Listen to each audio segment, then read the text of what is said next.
IPL போட்டி எப்படா தொடங்கும்னு ரசிகர்கள் காத்துட்டு இருக்கிற வேளையில இப்போ அதுக்கான பட்டியலை பிசிசிஐ வெளியிட்டிருக்கு. இந்தியாவில் கடந்த 15 வருஷத்துக்கு மேலா ஐபிஎல் போட்டி நடந்துட்டு வருது. கிரிக்கெட்ல டெஸ்ட் போட்டி, ஒரு நாள் போட்டி இதெல்லாத்தையும் விட ஐபிஎல் போட்டிக்குன்னு தனி ரசிகர்கள் பட்டாளமே இருக்கு.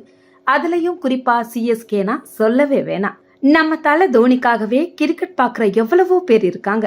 இதுவரைக்கும் இந்த ஐபிஎல் போட்டியில சென்னை சூப்பர் கிங்ஸ் அணி 5 கோப்பைகளையும், மும்பை இந்தியன்ஸ் அணி 5 கோப்பைகளையும் வின் பண்ணி இருக்காங்க.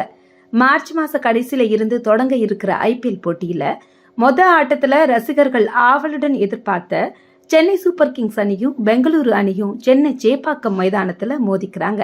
அப்புறம் என்ன, ஐபிஎல் திருவிழா ஆரம்பிச்சிருச்சு. திருவிழாவை ஜமாய்ச்சிட வேண்டியதுதான். மறக்காம சர்ப்ரைஸ் பண்ணுங்க. Thank you.